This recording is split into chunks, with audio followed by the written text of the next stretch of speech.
वक्रतुण्डमहाकाय सूर्यकोटि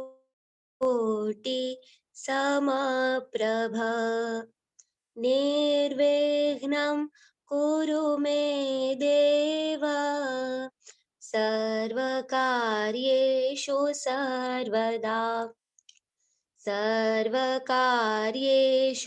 सर्वदा गजाननं भूतगणादिसेवितं कपित्थजम्बू फलचारुभक्षणम्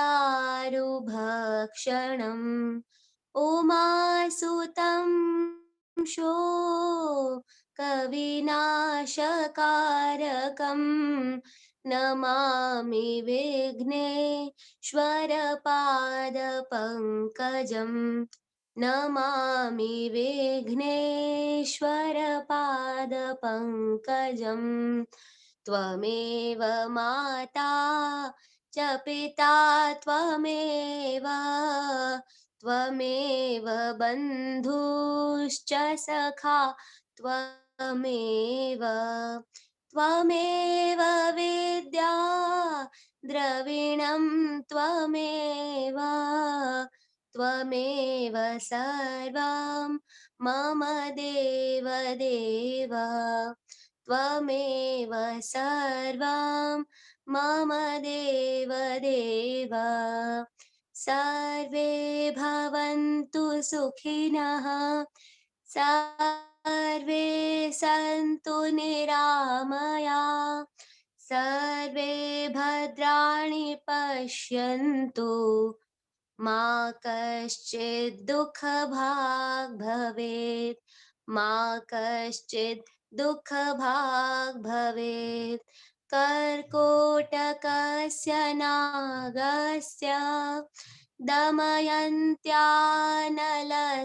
च ऋतुपर्णस्य राजर्षे कीर्तनं कलिनाशनं कीर्तनं कलिनाशनं वसुदेवसुतं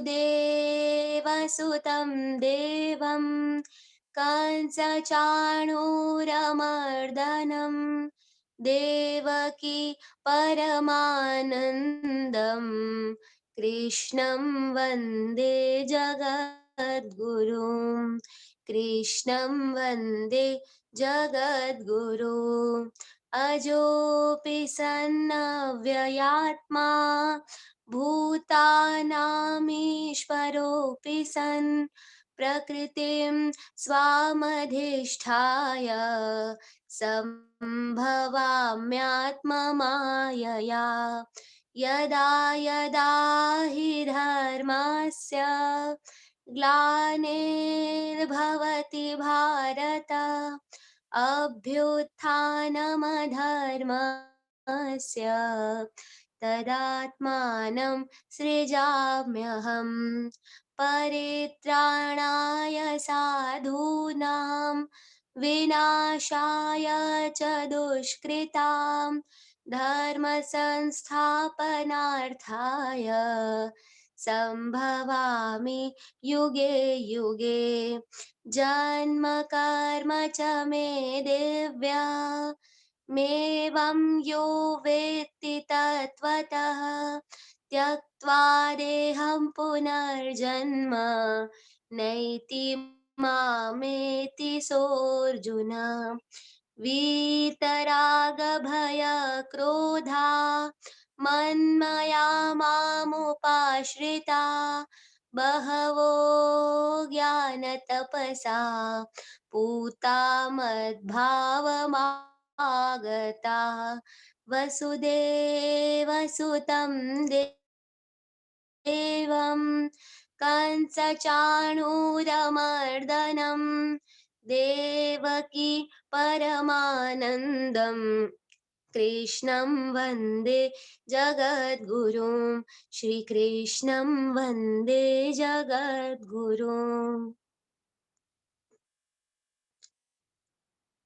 जीवन है उपहार प्रभु का इसको रोशन कीजिए।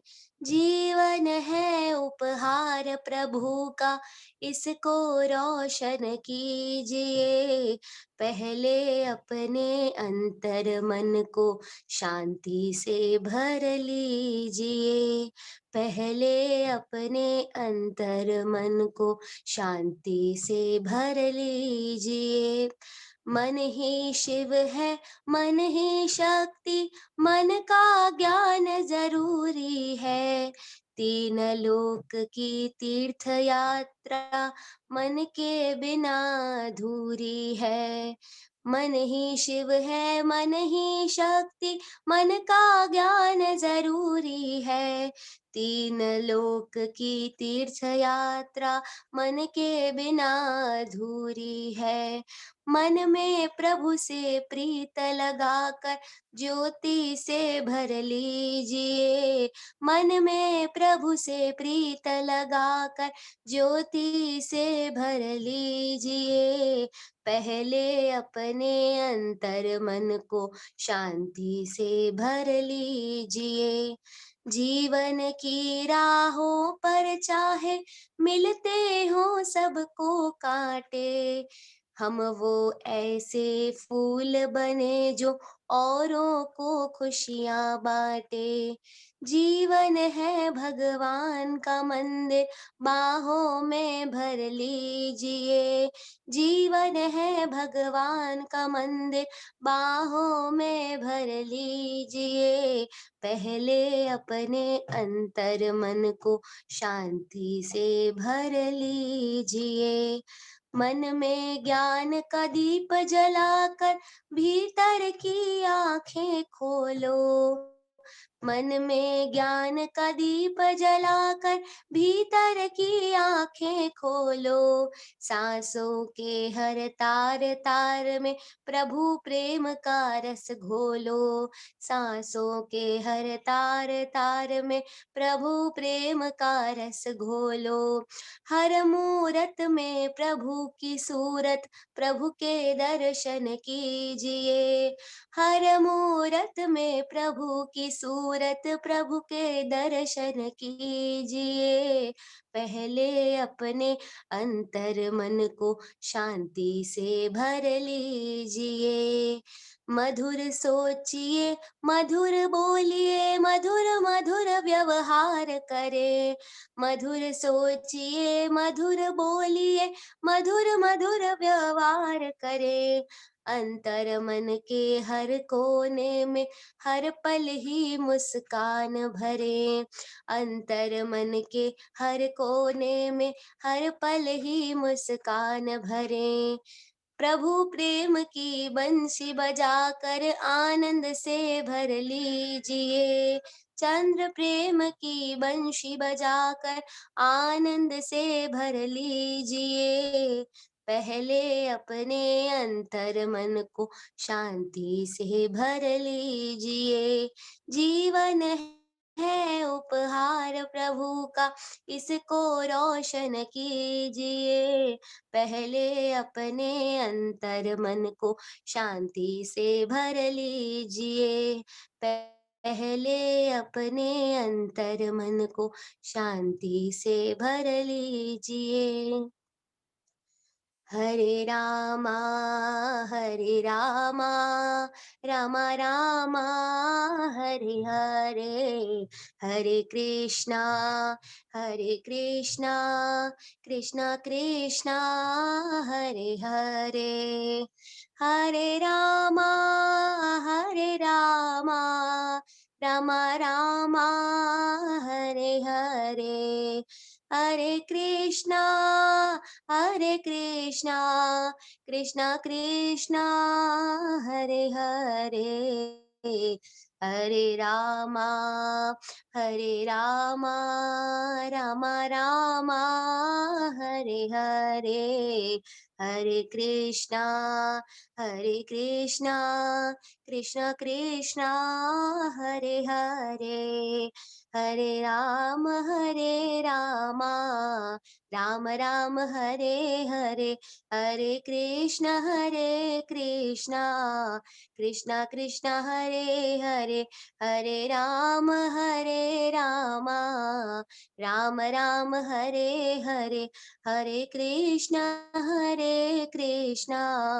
कृष्ण कृष्ण हरे हरे, हरे राम राम राम राम हरे हरे, हरे कृष्ण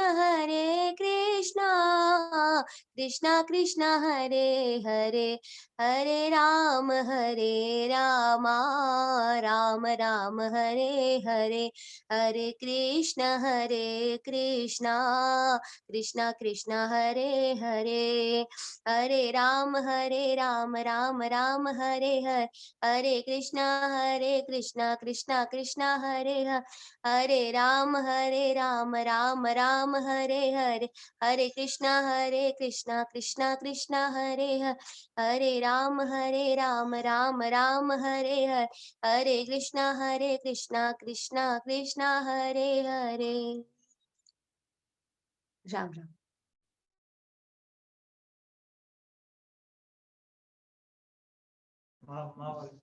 अच्छा नीलू एक बार अभी चालू करा।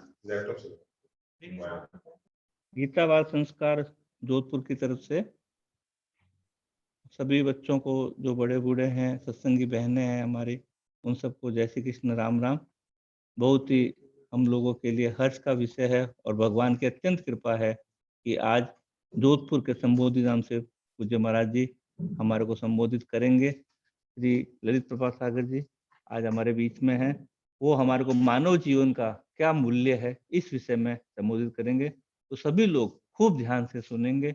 आप जगह जगह जाके स्थान स्थान पे घूम के बहुत से क्रांतिकारी प्रवचन आपने किए हैं। तो आज अपने को एक मौका मिला है, सौभाग्य है कि हम लोग खूब ध्यान से इनको सुने और वाणी का श्रवण करें। बाद में अगर कोई चाहेगा तो थोड़े बहुत अपन प्रश्न उत्तर भी रख लेंगे। ठीक, नारायण नारायण। अभी बस ज्वाइन कर ही रहे हैं, आप थोड़ा सा 1 मिनट के लिए वेट कीजिए।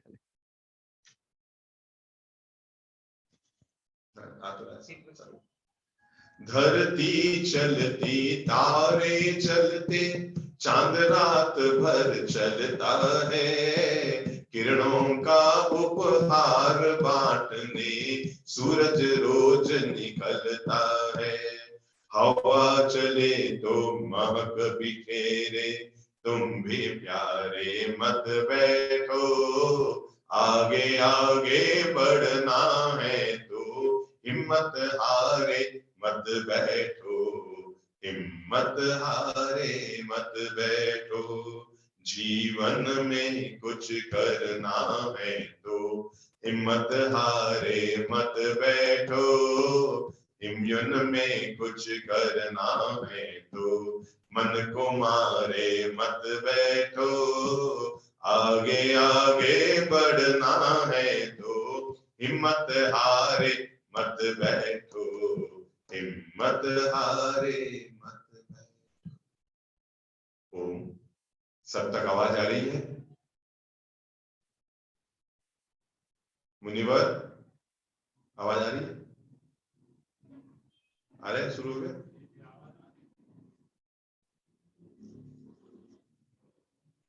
मोबाइल चेंज करें, इस पे बोले।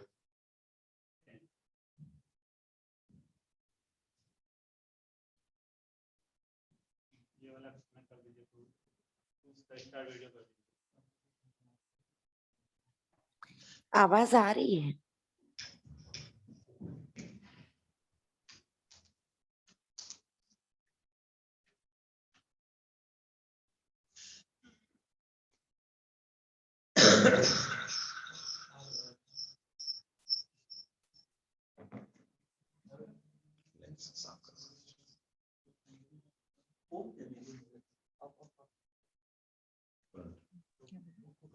नीलू वीडियो बदल रहे हो? राम राम। एक जगह 2 डिवाइस की आवाज रही तो इको होला। हाँ हाँ, हटाओ। एक डिवाइस को ऑडियो कम कर दो।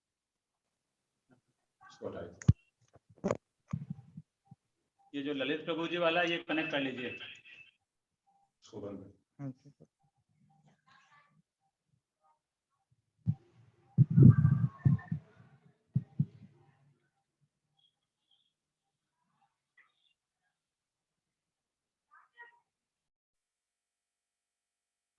हाँ, राम राम। ओम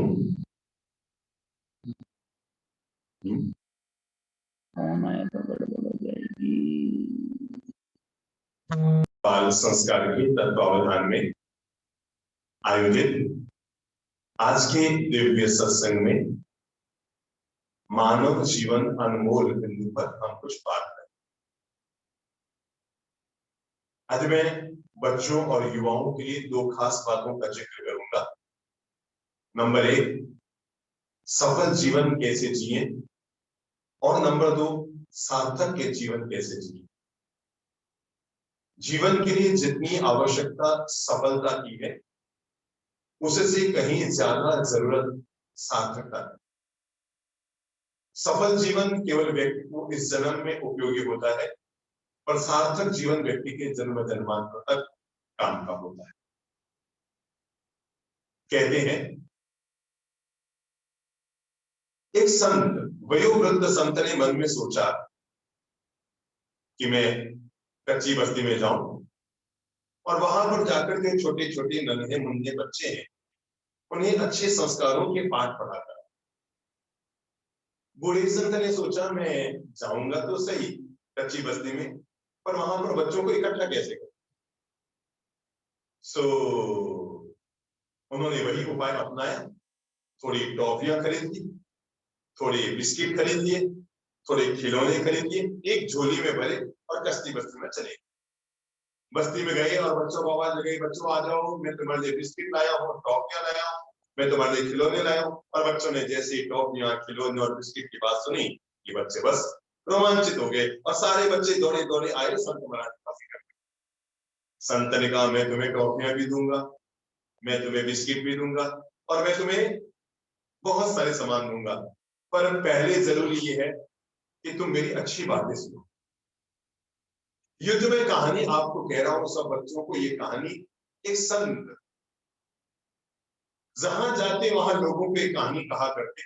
वे जिस शहर में जाते बाकी सारा प्रवचन नया देते, पर ये जो मैं कहानी आपको कह रहा हूं, ये कहानी हमें सारा प्रवचन, जहां भी जाते वहां सारी बात नहीं कहते, फिर लास्ट में कहते भैया मेरी एक कहानी जो मैं रोज कहता हूँ, आज तुम्हें वो भी सुननी पड़ेगी। और इस तरह उस संत ने ये कहानी 1000 बार, संत ने जो कहानी 1000 बार कही, वही कहानी मैं सब लोगों से कह रहा हूँ। और कहानी इतनी सी है, वयोवृद्ध संत के मन में ये भाव जगे कि मैं कच्ची बस्ती में जाऊं और वहां पर जाकर बच्चों को संस्कारित करूं, भगवान की वाणी बच्चों को सुनाऊं। संत आए, बच्चों को टॉफियां दी, बच्चों को बिस्किट दिए, बच्चों को खिलौने दिए और सारे बच्चे कच्ची बस्ती में इकट्ठा हुए। संत ने 1 घंटे तक बैठकर उन्हें अच्छी बातें सुनाई।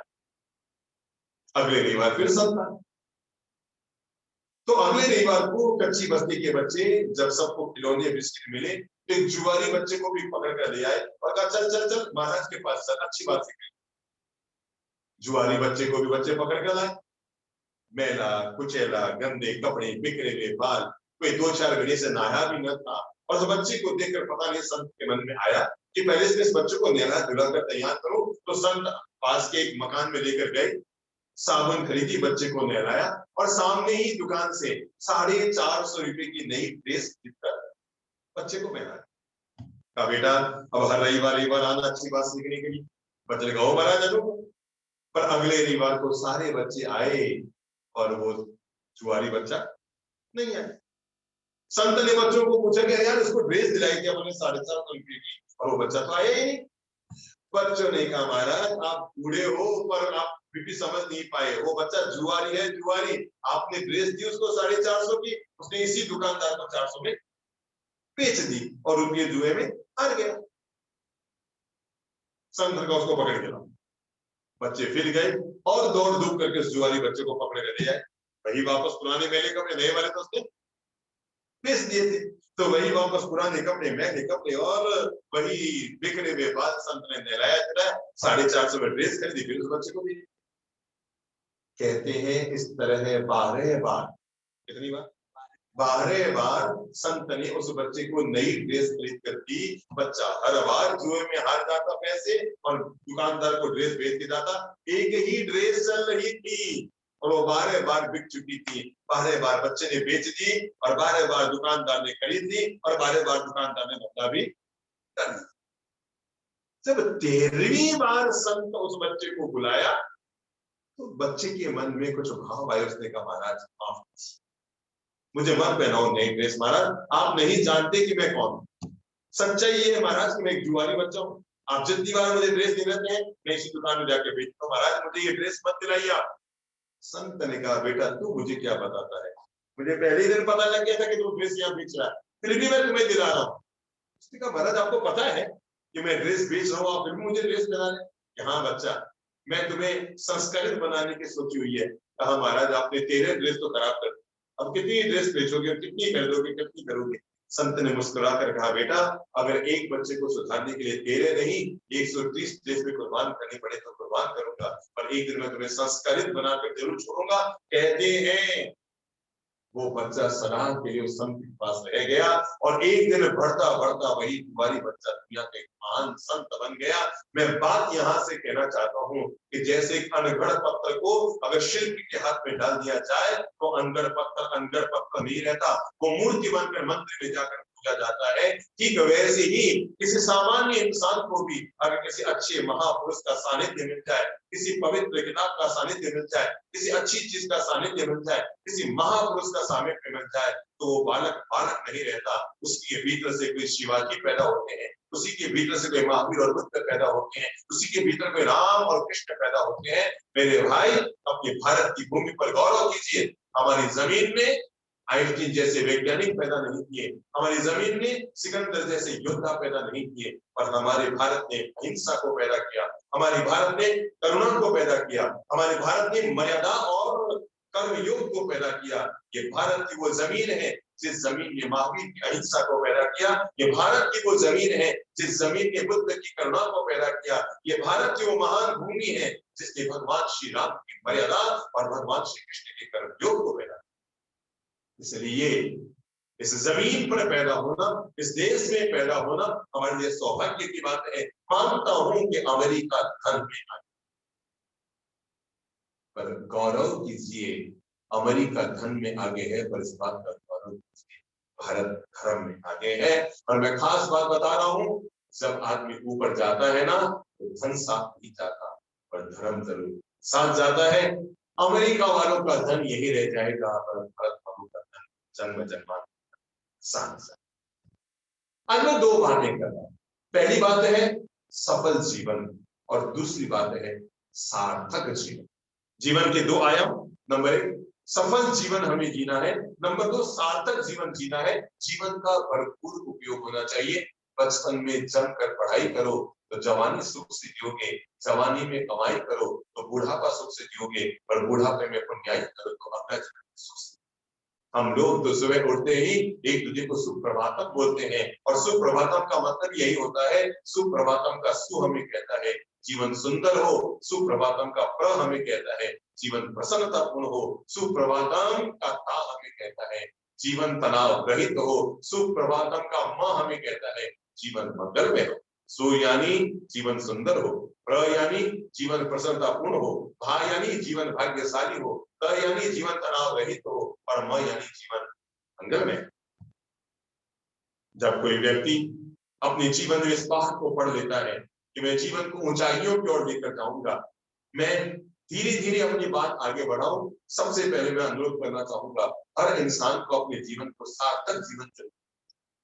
मैंने कोई अच्छा काम किया या नहीं किया, दुनिया में आए दुनिया से चले गए, एक बात तय है इस जीवन को पाना इस आत्मा के लिए अनमोल सौभाग्य की बात है। जन्म जन्मांतर तक आत्मा रखती रहती है, तब कहीं जाकर हजार हजार जन्मों के पुण्य का उदय होता है, तब कहीं जाकर इंसान को मनुष्य का जीवन मिलता है। मनुष्य के जीवन में भी भारत जैसे देश में पैदा होना, और भारत जैसे देश में पैदा होकर भी उस धर्म और परंपरा का अनुयायी बनना जहाँ पर प्रेम शांति और अहिंसा के गीत गाए जाते हैं, जहाँ पर भाईचारे के गीत गाए जाते हैं, जहाँ पर करुणा और ममता के पाठ पढ़ाए जाते हैं, ऐसी परंपरा में आकर जन्म लेना ये हर किसी व्यक्ति का बेहद सौभाग्य। मैंने कहा इंसान पहला काम करे अपने जीवन को सार्थक आया। मैं अपने जीवन में ऐसे नेक और पवित्र काम करूंगा जिससे आने वाला कल मुझ पर गौरव। किसी भी व्यक्ति के लिए अपने जीवन के लिए अगर सबसे पहली कोई जरूरत है, अगर कोई भी बालक चाहता है मैं जीवन में महान जीवन का मालिक बनूं, तो मैं उसके लिए पहला अनुरोध करना चाहूंगा, और किसी बालक को पहला इस बात का विवेक रखना चाहिए, मैं अच्छे लोगों की संगत में रहूं।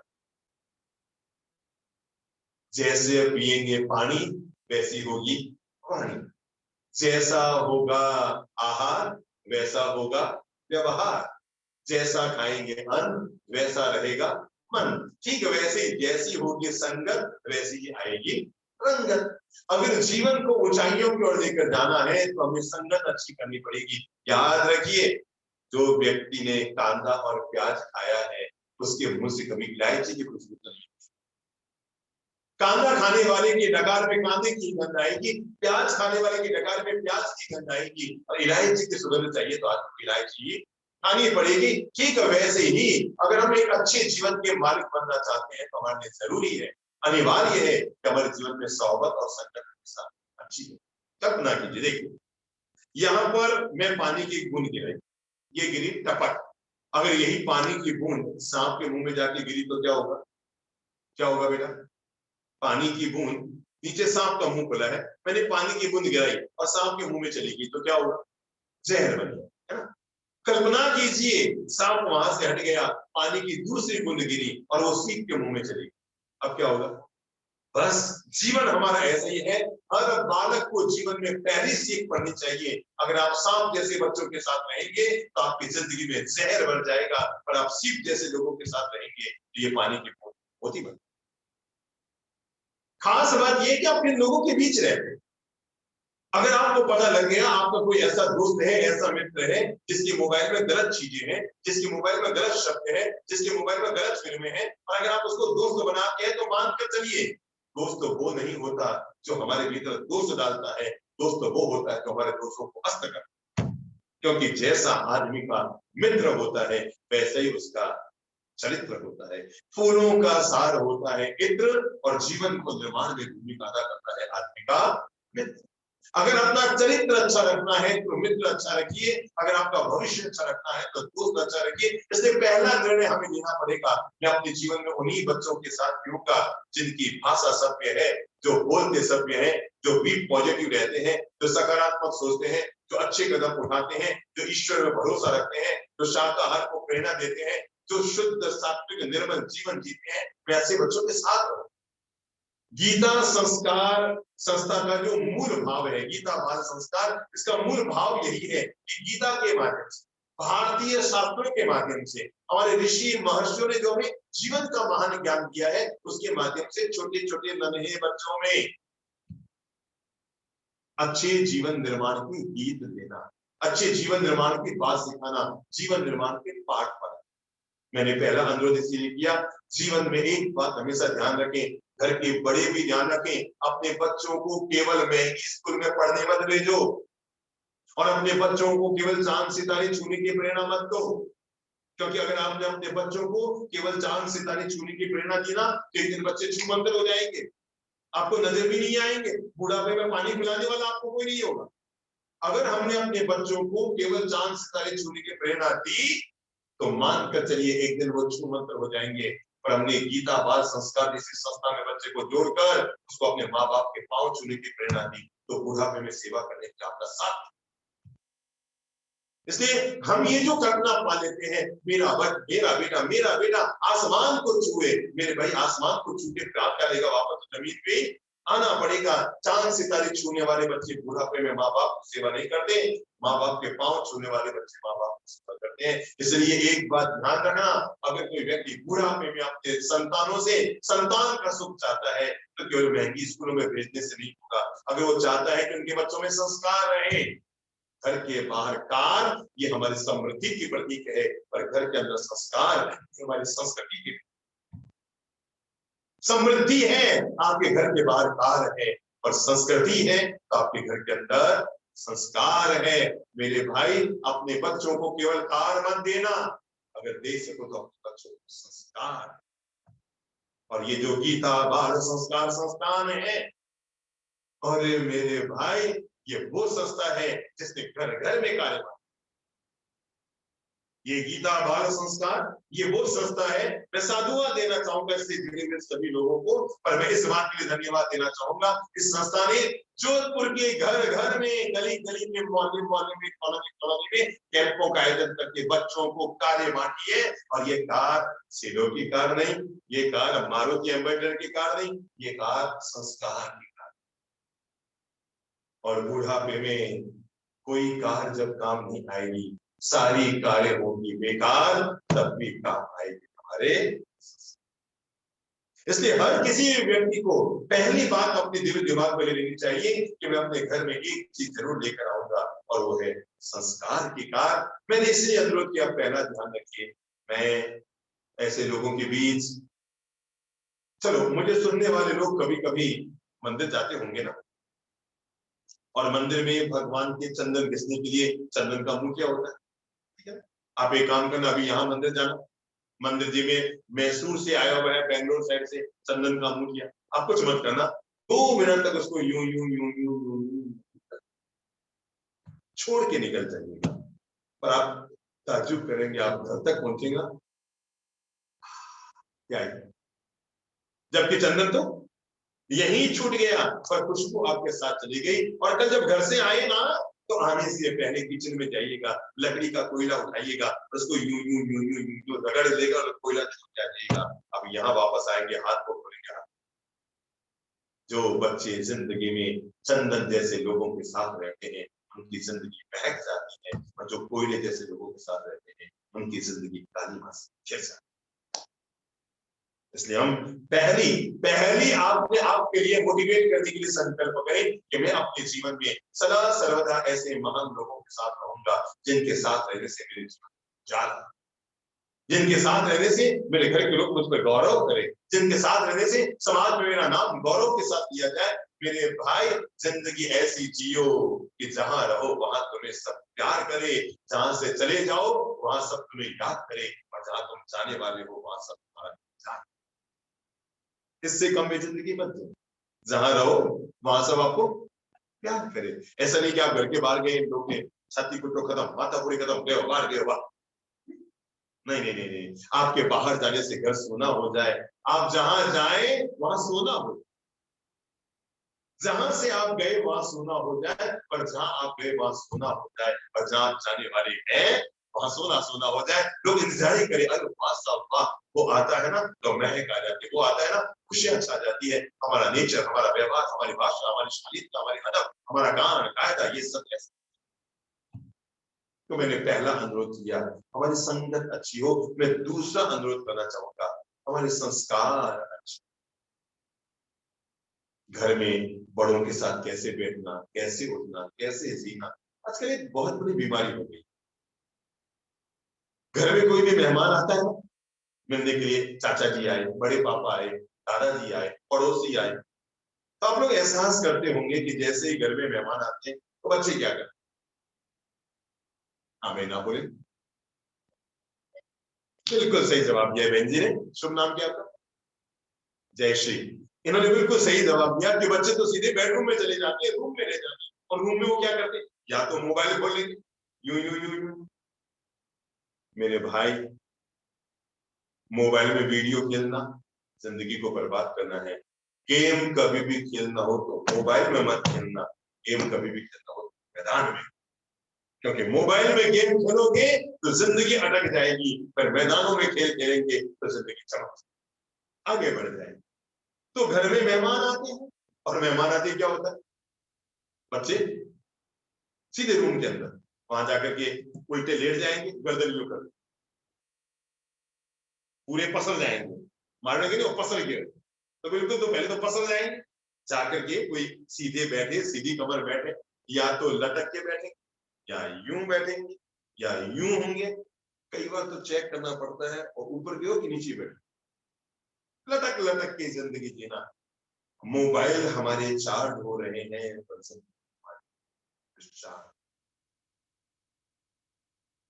अब होता ही है कि मेहमान घर में आए, आप आराम से बाहर सोफे पे बात कर रहे हैं, बच्चे अंदर खिलखिला रहे हैं, हंस रहे हैं, मोबाइल में गेम खेल रहे हैं या लैपटॉप खोल के बैठ गए हैं या बस ऐसा ही कुछ कर रहे हैं।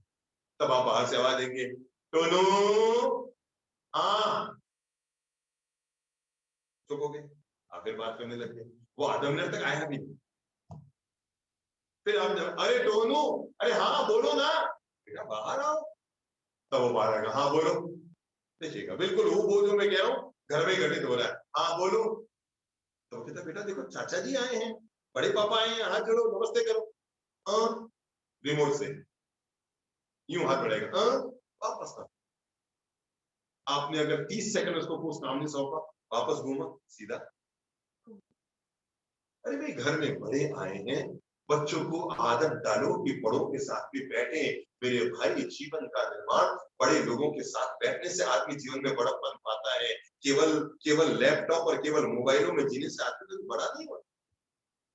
जीवन में बड़प्पन बढ़ाने के लिए, जीवन को बड़ा बनाने के लिए, जीवन को आसमानी ऊंचाइयों तक पहुंचाने के लिए केवल मोबाइल में गेम खेलने से आदमी आगे नहीं बढ़ेगा, केवल लैपटॉप में समय लगाने से आदमी आगे नहीं बढ़ेगा, और केवल ये फेसबुक और केवल व्हाट्सएप और केवल यूट्यूब में समय लगाने से आदमी आगे नहीं बढ़ेगा।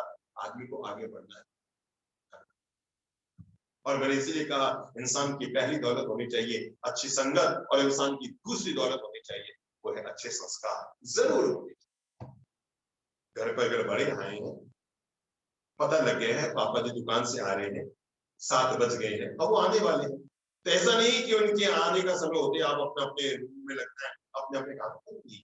उनको लगना चाहिए कि मैं घर पे आया हूँ, होती। और जैसे बाहर एक्टिवा की आवाज आई या कार की आवाज आई या स्कूटर की आवाज आई कि मोटरसाइकिल किसकी आवाज है, आपको एहसास किया पापा जी आए हैं, तो दरवाजे तक जरूर जाए।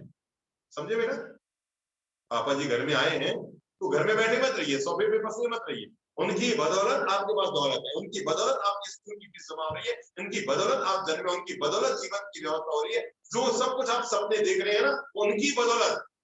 और वो आपके घर में आए हैं और आप मोबाइल लेकर के बैठे हैं, बस सोफे में आराम से बैठते हैं। पापा आ गए? हाँ बेटा। दरवाजे तक जाओ, क्या करो फिर? पांव छू के प्रणाम करो। क्या करो फिर?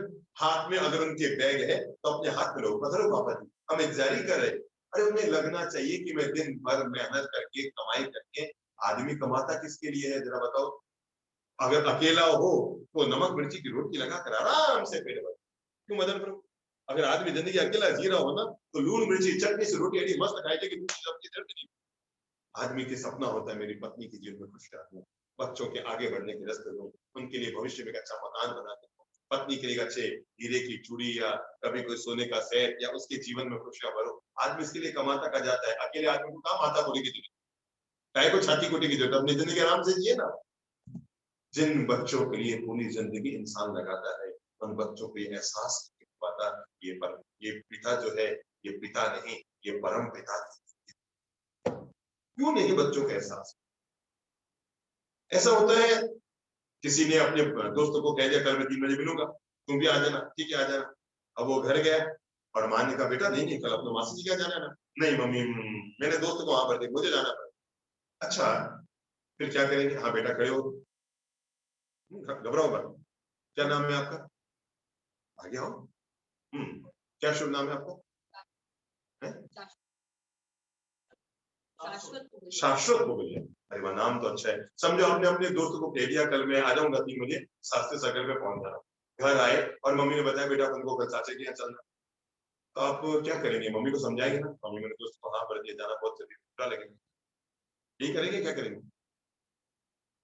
ऐसे करेंगे। मैं आपको यही पाठ पढ़ाना चाहता हूँ, मम्मी को मत समझाओ कि मम्मा मेरे दोस्त को हाँ भर दिया, दोस्तों को फोन करो मेरे भैया मामा मना है। संस्कारित कुल का अगर बच्चा होगा तो वो मम्मा को नहीं समझाएगा, क्योंकि उसे पता है कल मैं बीमार पड़ गया, आईसीयू में भर्ती हो गया ना, तो बाहर में रोज 12-12 हजार का बिल दोस्त भरने नहीं आएगा, उसमें से 12 रुपया भी कौन भरने आएगा? कौन आएगा वहां? बिल कौन चुकाएगा? आप तो आईसीयू में भर्ती हो गए, बाहर बिल कौन चुकाएगा? दोस्त नहीं है? घर वाले। पक्का समझ में आ गया? पक्का समझ में आ गया ना? तो बुरे वक्त में दोस्त काम आएगा कि घर वाले काम आएगा? तो हम कितने नादान हैं कि घर वालों को समझाते हैं मुझे दोस्त के पास जाना जरूरी है, दोस्त को मना नहीं कर सकते, मुझे घर वालों ने मना कर दिया, बैठो।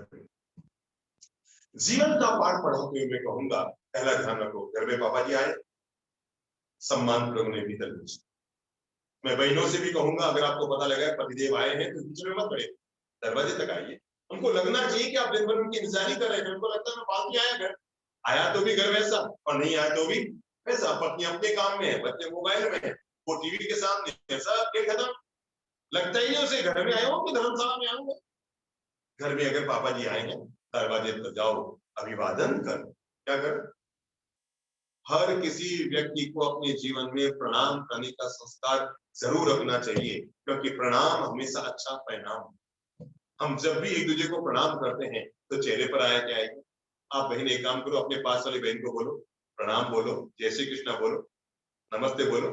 अच्छा देखा, प्रणाम किया ना। अब एक बात बताओ, आपने जैसे ही प्रणाम किया, जय जिनेन्द्र बोला, जो भी बोला, आपके चेहरे पर क्या आई? बोलो, जोर से बोलो। खुशियां और उनके चेहरे पर देनी पड़ी, अपने आप आई। जैसे हम प्रणाम करते हैं तो एक चीज गॉड गिफ्ट हमें मुफ्त में मिलती है, प्रणाम करते ही, और वो है कि मुस्कान साथ में जरूर मिलने नहीं सकता। अभी आपको कोई नहीं भी एक दिन अभिवादन कराला, हाथ जोड़ाला, तो सामने वाले यूं तो नहीं कहा हाँ बोल, वो भी यूं झुकेगा, झुकेगा, नमेगा। याद रखना, हाथ उठाकर आदमी 10 लोगों को नहीं जीत सकता, पर हाथ जोड़कर आदमी लाखों लोगों को जीत सकता। हाथ उठाकर कितनों को जीत लोगे यार? 2 को, 4 को, 5 को, फिर तुम्हें बस दोगे, कितने बड़े पहलवान हो तुम। पर जैसे ही तुमने हाथ जोड़ने शुरू कर दिया ना, तय मान कर चलना, जब हाथ हमारा जुड़ना शुरू होता है तो सामने वाले के दिल में हमारे उसका सर आसमान से भी ऊंचा होता है जो किसी के सामने झुका विराज। तो मैंने पहला अनुरोध किया, घर में अगर पापा जी आए हैं, बैठे मत रहिए, छोड़िए मोबाइल को। पूरे वक्त में ये काम नहीं आएगा, ये मोबाइल तो उन्हीं की बदौलत। छोड़िए कार, लैपटॉप को बंद कर दीजिए, क्योंकि इससे आपके भविष्य का निर्माण नहीं होगा। ये लैपटॉप भी उन्हीं की बदौलत है।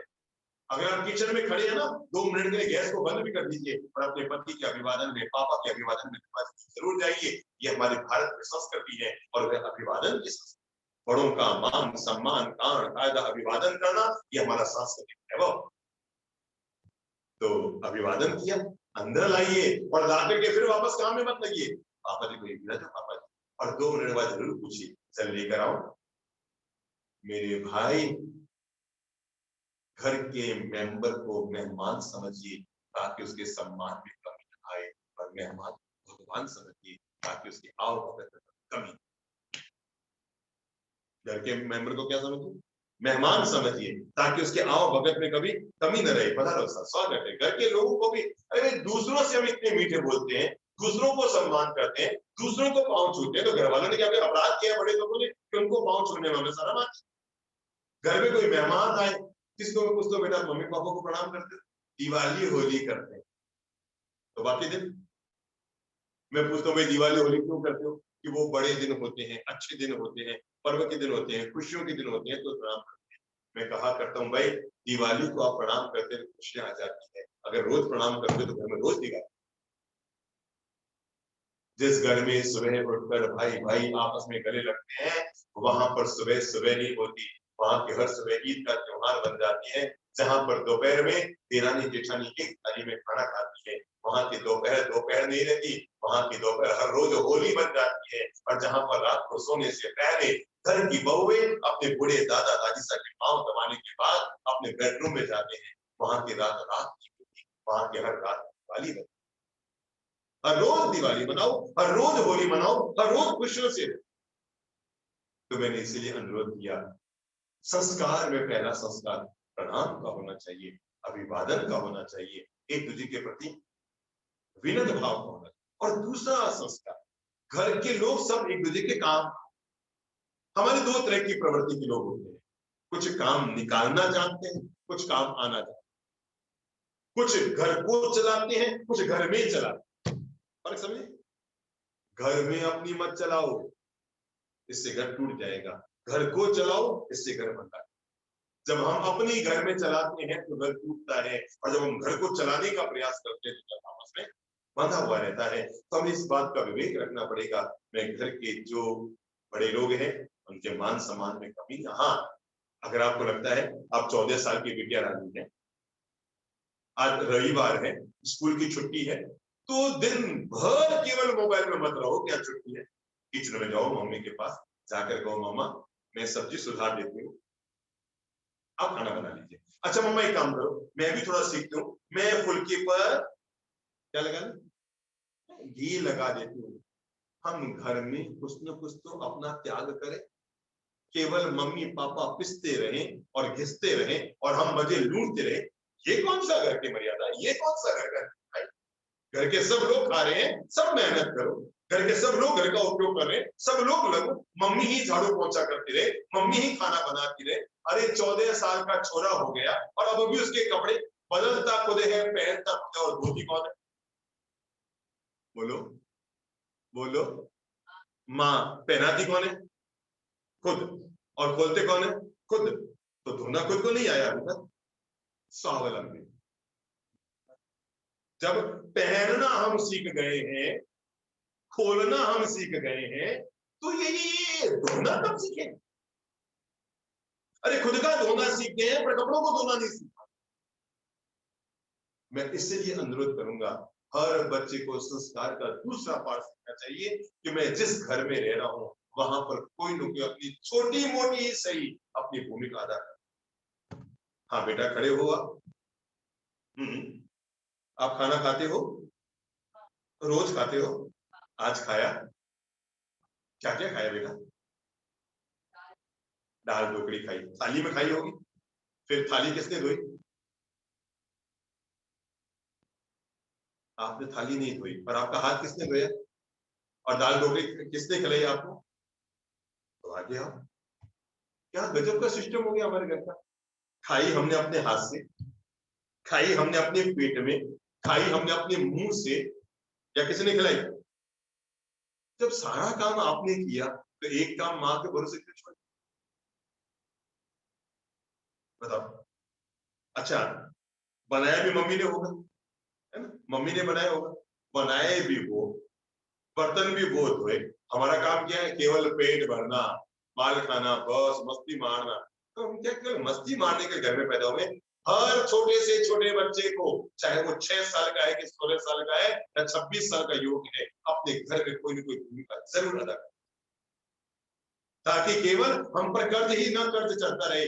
माँ पापा रहे हैं, मम्मी मेहनत करी, हम पर मस्ती मार रहे हैं। चलो आज से नियम लो, जो लोग भी, जो बच्चे भी मुझे सुन रहे हैं, आज से नियम लो, हम अपनी थाली खुद धोएं। छोटी थाली माँ से क्यों धोएं? अच्छी बात है। अच्छा इधर आओ, आप इधर आओ, घबराओ मत बेटा, डरो मत, मैं आपको कोई मना थोड़ी बना रहा हूँ। इधर आओ बेटा, इधर आओ, हाँ इधर आओ, ताकि सब लोग आपको देख भी सके ना कि सबसे इतना सुंदर सुंदर हैंडसम बच्चा कौन सा है? अच्छा देख लो भाई, सब लोग देख ले ना। हाँ चलो, आप क्या चाहेंगे? हाँ इधर आओ, इधर आओ। आप क्या प्रेरणा देना चाहेंगे सब बच्चों को? दूंगा, ये अच्छी बात है। मैं कह रहा हूँ इसलिए आप कैसा लग रहे हैं? मैं यहाँ क्यों आया? सब बच्चे घर में सुन रहे, मैं यहाँ क्यों आया? अच्छा बड़े हो गए तो प्रगति कर ली। मैं आज तक नहीं समझ पाया, भारत में स्कूलों में तो भगवान की प्रार्थना कराई जाती है, कॉलेज में जाती है ये क्या प्रगति की है, कोई विकास किया अपन? कॉलेज में जाके मस्ती मारना बस। स्कूल में जब बच्चा छोटा होता है ना, कितना हाथ बंद करके, हे प्रभु आनंद दाता ज्ञान हमको दीजिए, सिद्ध सारे को दूर हमसे कीजिए, बोलिए ना।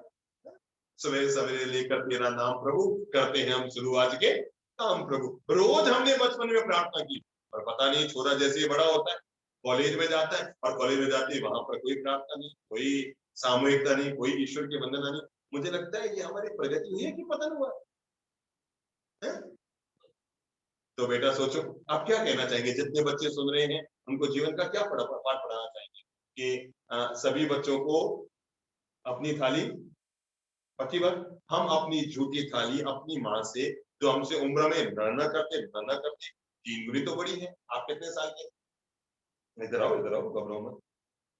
हाँ तो आपकी मम्मी भी न करती 35 साल की तो होगी, है ना? है ना? पक्की बात है। अब आप सोचो, हम अपने से दुगने बड़े 3 गुने व्यक्ति से माँ जो पूजनीय और सम्माननीय होती है, हम नादान थे तब तो उन्होंने हमारी पुतड़ी भी धोई, बैठी भी धोई, पर जब हम पांव पे खड़े हो गए, अब भी अगर हमारे कपड़े धो गए, अब भी हमारे जूते बर्तन धो गए, हमने जीवन में क्या बढ़े? जब हम नादान थे, अबोध थे, हमारी पुतड़ी धोती थी, बैठक धोती थी, सब माँ ने धोई है, मेरी माँ ने मेरी और आपको माँ ने आपको दी है। पर जब हम पांव पे खड़े हो गए हैं, इसकी क्या पहचान है कि आप पांव पर खड़े हो गए? अरे 4 पैसा कमाने से और 4 किताब पढ़ने से कोई आदमी बड़ा नहीं बन जाता। कि आपने 4 किताबें पढ़ी स्कूल में जाके, ठीक है, मम्मी 10वीं पास थी, आपने 14वीं पास कर ली, मम्मी 8वीं पास थी, आपने 12वीं पास कर ली। कोई 4 किताब पढ़ने से कोई बच्चा बाप का बाप नहीं बनता, और 4 पैसे कमाने से, समझे ना बेटा? तो हमने प्रगति की, इसका परिणाम क्या आया? मम्मा अब घर के छोटे मोटे काम हम संभालेंगे, चलो मम्मी एक काम करना, घर में सजाने का काम हम कर लेंगे, चलो मम्मी एक काम करना, अब अभी रविवार की छुट्टी है ना, आज सब बर्तन मैं धोऊंगी, ठीक है, हेल्प कर। और जब हम ये पाठ पढ़ते हैं, हमारे शास्त्र, हमारे ऋषि महर्षि, हमारे वेद, हमारे पुराण, हमारे आगम, हमारे पिटक, जब हमें ये पाठ पढ़ाते हैं कि सबका सहयोग करो, तो घर वालों का सहयोग करने के डॉक्टर मना किए थे, सुबह करो योग, पर दिन में करो घर वालों का सहयोग, ठीक है ना? थैंक यू बेटा।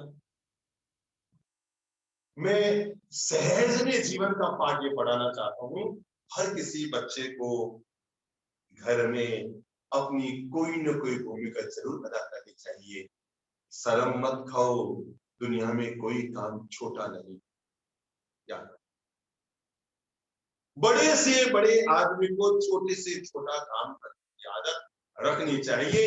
अरे विनोबा भावे जैसे महान लोग भी अपनी कुटिया के बाहर ही निकल, ये आदर्श स्थापित करने के लिए कि बड़े से बड़े काम करे, छोटे छोटे व्यक्ति को ख्याल होना चाहिए। हिंदू विश्वविद्यालय के निर्माता पंडित मदन मोहन मालवीय जब वो गए थे विश्वविद्यालय में, और वहां पर जाकर देखा कि बच्चे सब घूम फिर रहे हैं, और कहीं पर कुछ पड़ा है, कहीं पर कोई कचरा पड़ा है, कहीं पर किसी ने कुछ खाया है या कोई प्लास्टिक पड़ा है, कुछ पड़ा है, और सब बच्चे घूम फिर रहे हैं, और उस कचरे को उन्होंने देखा, पूरे विश्वविद्यालय का भाग वो कचरे से भरा हुआ है, उन्होंने कुछ नहीं किया, उन्होंने झुके और 2-4 कचरा उठाना शुरू किया।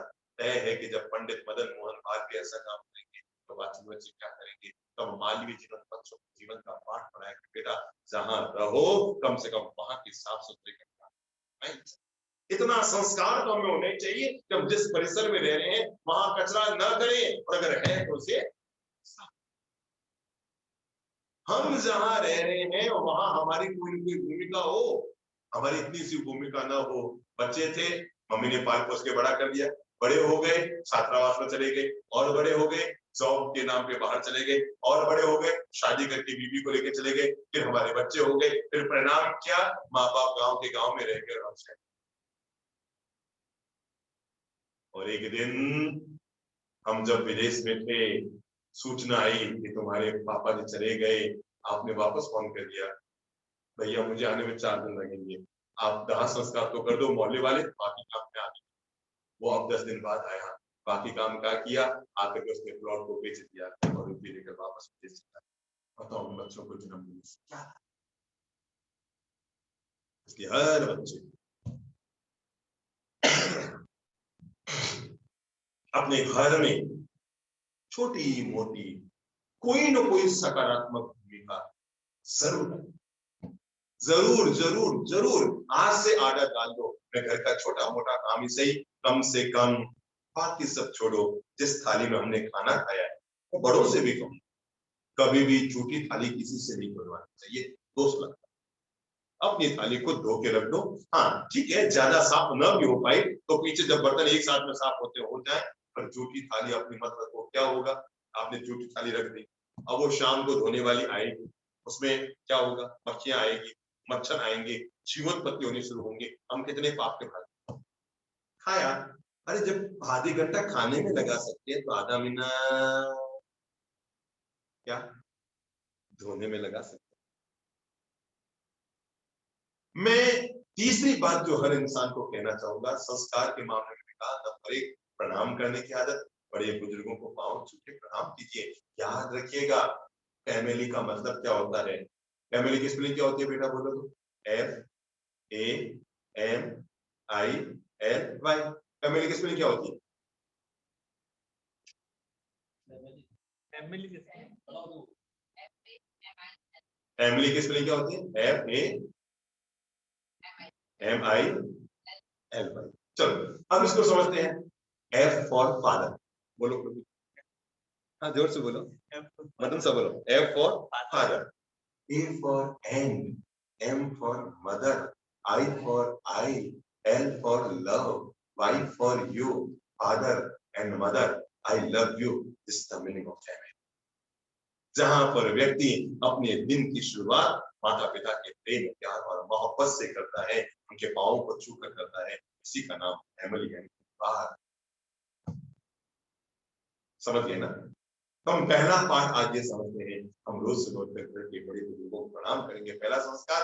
नंबर 2, हम जहां रह रहे हैं वहां कोई ना कोई अपनी छोटी मोटी भूमिका जरूर क्या करेंगे।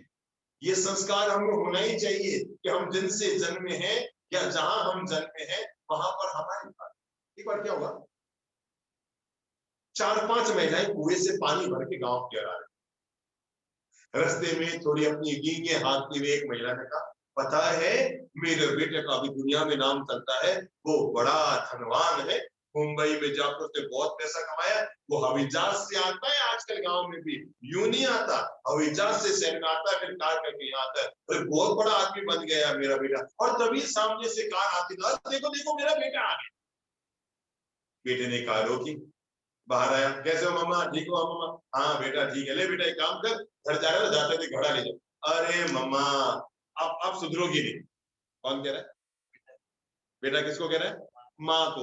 मम्मी आप सुधरो, आपको कितनी बार कहा स्टाफ रखो, नौकर रखो, अब मैं ये सब घड़े ले जाऊंगा अच्छा लगेगा क्या? मैं इतना बड़ा अमीर आदमी, मैं मम्मी 1 किलो बाहर नहीं उठाता, ये पानी का घड़ा मुझसे नहीं उठ रहा है, तू जाने तेरा काम। वो तो गाड़ी में बैठा धुआं छोड़ता। दूसरे ने कहा, देखा देखा तेरा तेरा तेरा धनवान बेटा काम गया, मेरा बेटा बड़ा पहलवान है, अरे उसका तो नाम चलता है, कुश्तियां जीत जीत के आता है, मेरे घर में कितने सारे स्वर्ण पदक लगे हुए हैं, जहां जाता है वही दंगल जीत कर आता है, कितना टीवी में उसका नाम आता है। और तभी वो उधर से गुजरा, बड़ा पहलवान, 180 किलो का पहलवान। और माँ ने उसका कहा, बेटा सुन, हाँ बोल माँ बोल, क्या काम है? अरे बेटा ये घड़ा ले जा घर पर, तक मम्मी मैं पहलवान बनाऊं तेरे घड़े उठाने के लिए या कुश्तियां लड़ने के लिए? मुझसे तेरे काम नहीं होते, तू जाने तेरा काम।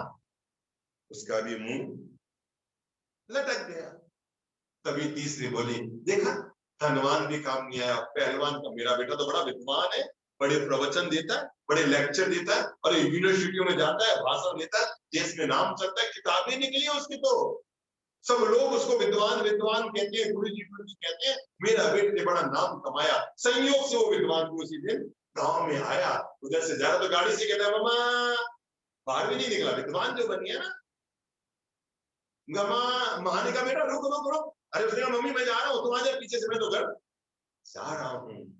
तीनों के बच्चे चले गए, एक चौथी बूढ़ी महिला चल रही थी, उसके भी सिर पे पानी का घड़ा था। तीनों ने उसको पूछा, भाई तेरा बेटा क्या होता है? मेरा बेटा तो सामान्य यही गांव में रहता है भाई।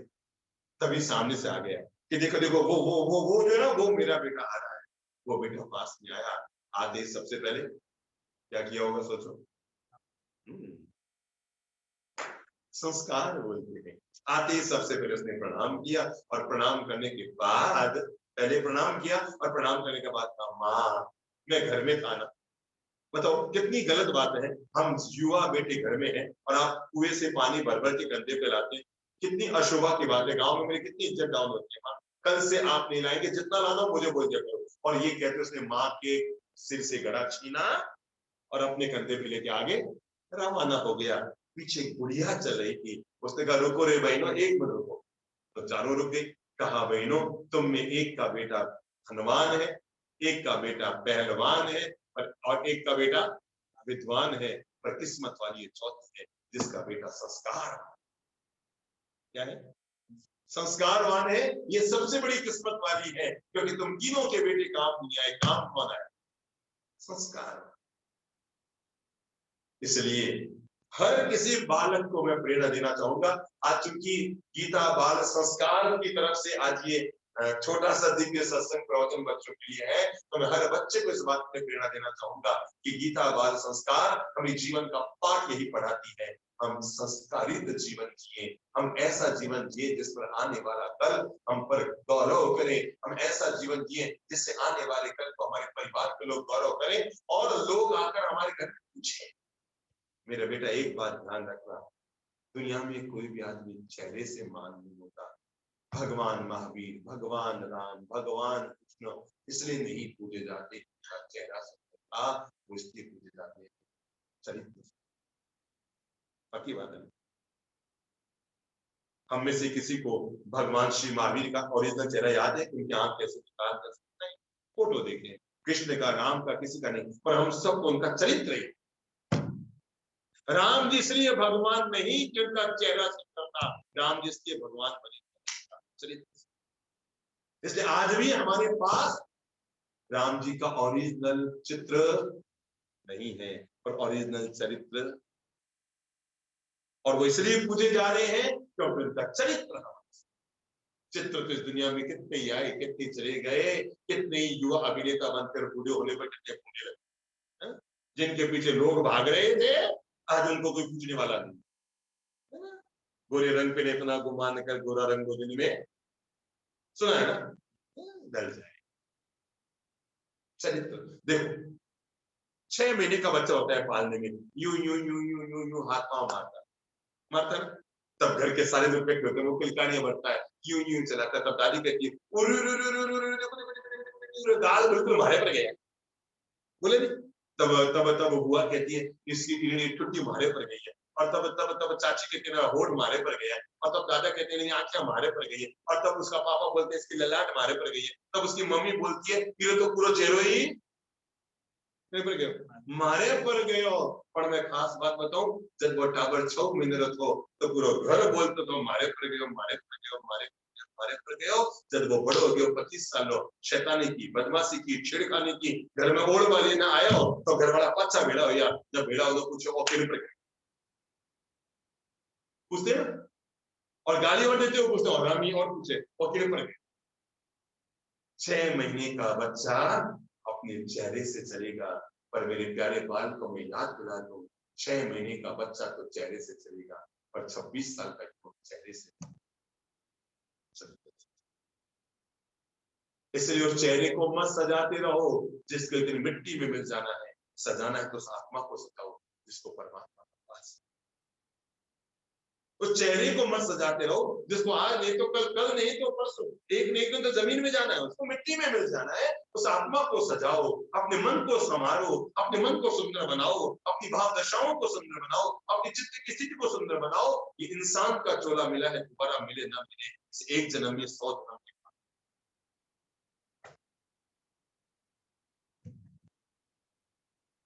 हाँ, मैं बच्चों से कहना चाहूंगा और घर के अभिभावकों से भी कहना चाहूंगा, हम सभी लोग अपने अपने संस्कारों के प्रति, अपने अपनी शालीनता के प्रति, अपने अपने बोलचाल के प्रति सब बच्चों को चाहिए सौगंध लें।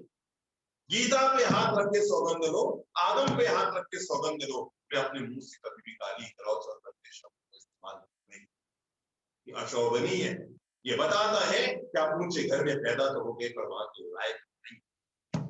अगर आपके जबान में बार बार आप शब्द आते हैं, गाली गलौज आते हैं, गंदे शब्द आते हैं, इसका मतलब आपका भाषा पर नियंत्रण नहीं है। शब्दों में बड़ी जान होती है, जिनसे आरती अरदास और अजान होती है। ये समंदर की रूप होती है जिनसे एक अच्छे आदमी की पहचान। शब्दों में बड़ी जान होती है। हम ऐसी शिष्ट सभ्य भाषा बोले, बड़ों को कभी भी आप की सिवा ना बोले, हाँ सा, हुक्म सा, फरमाओ सा, आप सा। ये आजकल पता नहीं माताओं ने एक और आदत डाल दी, बच्चों से मारवाड़ी में बात करने में उनको शर्म आती है, राजस्थानी में बात नहीं करे, नो। मैंने देखा है जब भी महिलाओं को बच्चों को गुस्सा दिखाना हो, आम दिखा के कहेंगे नो। अरे भाई मारवाड़ी में बोल लो, उन्हें भी आनंद ले लो। अगर आप अपनी बच्चे से मारवाड़ी राजस्थानी भाषा में बात की या मातृभाषा, आप जो भी है, गुजराती है तो गुजराती, राजस्थानी है तो राजस्थानी, बंगाली है तो बंगाली, भाषा सबकी अपनी मातृभाषा होती है। अगर आप अपने बच्चे से मातृभाषा में बात करेंगे तो आप पाप और दोष के भागी बन जाएंगे, आप अपराधी बन जाएंगे, क्योंकि आपके कारण आपका बच्चा एक भाषा को सीखने से वंचित है। अगर आप उसे मारवाड़ी बोलते तो हिंदी वो स्कूल में सीख लेता और इंग्लिश वो आगे के कॉलेज में सीख लेता, पर एक भाषा से वंचित रह गया। किसके कारण? ये माँ बाप की डेढ़ होशियारी के कारण। नहीं, हमारे बच्चे से मारने नहीं बोलना, दादी ने टोका, मम्मी जी इससे मारवाड़ी मत बोलो, हिंदी में बोलो। अरे भाई, मातृभाषा है, जब जन्मने के बाद रूप माँ का किया है तो भाषा भी तो मातृ होनी चाहिए ना, अपनी खुद की लैंग्वेज होनी चाहिए, खुद की भाषा होनी चाहिए, चाहे वो कोई भी भाषा क्यों ना हो। हमें इस बात के लिए जागरूक रहना पड़ेगा कि हम छोटी मोटी बातों को लेकर अपने घर में, अपने घर के बच्चों को गमले का पौधा मत बनाओ। नोट कर लो मेरी बात दिमाग में, अपने घर के बच्चों को गमले का पौधा मत बनाओ कि पानी डालो तो गमला खड़ा रहे, और पानी डालना बंद किया तो पौधा सूख जाए। अपने बच्चों को जंगल का पौधा बनाओ, पानी डाले तो भी खड़े रहेंगे, और कोई पानी डालने वाला ना होगा तो अपने बल पर खड़े रहेंगे। जो लोग अपने बच्चों को बचपन में पाठ नहीं पढ़ा पाते, उनके बच्चे बड़े होकर कहते हैं हमारा दादू सा सब्जी लाम था, डैडी छोटी छोटी भिंडी लाम था, अरे छोटा छोटा मटर लाना बाबा ना। बचपन में उनको सिखाओ बेटा सब्जी कैसी लग जाती है, बेटा इतनी इतनी भिंडी अच्छी होती है।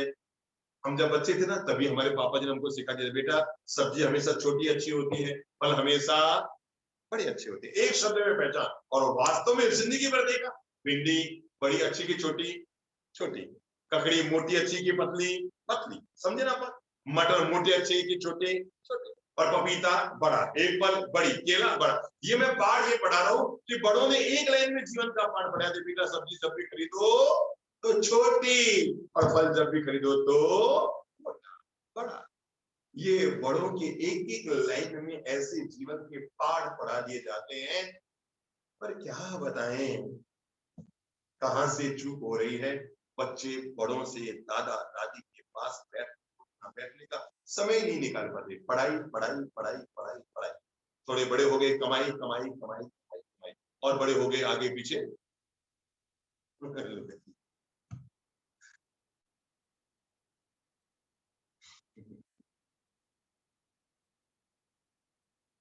जीवन में हर इंसान के लिए जरूरी है वो सार्थक जीवन जिए, अच्छा जीवन जिए, पॉजिटिव जीवन जिए। तीन ताकत हम सबके पास होनी चाहिए। पहली ताकत है पॉजिटिव माइंड, दूसरी ताकत है पावरफुल माइंड, और तीसरी ताकत है पीसफुल। ये तीन ताकत हम में से हर इंसान के पास होनी। पहली ताकत में क्या पॉजिटिव। पापा ने टोक दिया, बुरा लगता है ना, लगता है ना। अब मैं आपको बातें पढ़ा रहा हूं, बेटा पापा ने टोक दिया तो बुरा मत मानो, क्योंकि पापा ने टोका तो आज है या 10 बार टोका है, पर आपके लिए 1000 बार उन्होंने व्यवस्था की। पैंट शर्ट की व्यवस्था किसने की? पापा ने, मम्मी ने। खाने पीने की व्यवस्था मम्मी ने, पापा ने। स्कूल की फीस की व्यवस्था मम्मी पापा ने। पढ़ाई लिखाई की व्यवस्था मम्मी पापा ने। बड़े होकर बाहर पढ़ने जाएंगे और 4-4 लाख रुपया साल का भेजना पड़ेगा, कौन भेजेगा? बोलो बेटा, जोर से बोलो। पक्की बात है ना, मम्मी पापा भेजेंगे ना, पक्की बात है ना। सोचो, और फिर आप बड़े हो जाएंगे, आपकी शादी कौन कराएगा, उसका खर्चा कौन करेगा? बोलो, पक्की बात है ना। जो हमारे लिए इतना सब कुछ करते हैं, क्या हम उनकी 2 डांट प्रेम और शांति से सहन नहीं कर सकते हैं? और बजाय के मुंह चलाने के, पापा मुझे हर समय मैं नहीं सुनूंगा, पापा मैं नहीं। मेरे भाई, सुख पाने के लिए उन्होंने आपको पैदा किया, और हर आदमी बोल रहा है बाप जी ये हमारे टावर सुख सुख होने के लिए, आपको सुख देने के लिए, सुख पाने के लिए इंसान संतान को जन्म देता है, लेकिन शायद 15 साल के बाद उसे एहसास होता है मैंने इनको पैदा करके जो भूल कर दी, क्योंकि मैंने बच्चे कम पैदा किए, बाप पैदा। ये हर इंसान के भीतर एक और अफसोस जरूर होता है। मैं हर बच्चों से कहूंगा अपनी जिंदगी में अपने घर के अभिभावकों के साथ बहुत शालीन, प्रेम भरा, अभिवादन भरा, इज्जत भरा, विनम्रता भरा व्यवहार कीजिए, और बड़ों के टोकने को बुरा मानने की बजाय चौराहे के लाल लाइट समझिए। चौराहे के लाल लाइट हमें मारने के लिए नहीं, भरी जली तो हमें बुरा लगता है। मैं स्पीड में जा रहा था, कार लाल जल गई लाइट और आप जा नहीं पा रहे हैं, रास्ते में आपको रुकना पड़ा है, कोई दिक्कत। लाल लाइट जलती है तो आपको बुरा लगता है, तो आप मारने के लिए नहीं, बचाने के लिए है। बड़े लोग आपको टोकते हैं तो बुरा लगता है, पर वो आपको डांटने के लिए आपको ठीक कर। दूसरी जो जरूरी बात मैं अनुरोध करना चाहूंगा वो है प्रगति के द्वार। अभी एक नई टैक्स की व्यवस्था है जीएसटी। चलो अब मैं आज का आगे की जो बात कर रहा हूँ वो जीएसटी से। चलो, और जीएसटी का मतलब है बताओ, ये बहुत अच्छा शब्द जीएसटी, इसे जीवन में जोड़ देना चाहिए। जी का मतलब है गुड थिंकिंग, बोल लो। जी का मतलब है गुड, एस का मतलब है सिंपल लिविंग, बिल्कुल आपके तरह, ठीक है, सिंपल लिविंग। और आगे क्या है? टी का मतलब है टेंशन फ्री। जीएसटी हर इंसान को अपने जीवन में लागू कर लेनी चाहिए, क्योंकि ये जीवन के लिए बेहद जरूरी है। सकारात्मक सोच का मालिक बनने के लिए पहला शब्द लो जी यानी गुड थिंकिंग, सकारात्मक सोचूंगा। नंबर दो एस यानी सिंपल लिविंग, सादा जीवन, कुछ विचार। ये हमारे भारतीय संस्कृति का संस्कार, क्या? सादा जीवन, उच्च विचार। और नंबर 3, जो व्यक्ति बड़ी सोच का मालिक बनता है, जो व्यक्ति सादा जीवन जीता है, वो व्यक्ति टेंशन फ्री। पांव में बड़ी बोझ और दिमाग की छोटी सोच, ये कभी भी आगे। अगर जीवन में प्रगति के द्वार खोलने हैं तो पहला नियम हमें लेना पड़ेगा, वो है मैं हमेशा बड़ी सोच का मालिक बनूंगा, बड़े नजरिए का मालिक बनूंगा, बड़ी मानसिकता मालिक बनूंगा। छोटी सोच हमारे जीवन में कभी भी आगे नहीं खोलती। इसलिए हमारे देश के महान राष्ट्रपति अब्दुल कलाम साहब हमें एक बात हमेशा कहा करते थे, हर इंसान को सपने हमेशा ऊंचे आसमानी देखने चाहिए, बड़ी सोच के मालिक बनने चाहिए, बड़े सपने देखने चाहिए। क्यों? क्योंकि हम जितने बड़े सपने देखेंगे हमारे कदम। हर इंसान को बड़ी सोच का मालिक बनना चाहिए।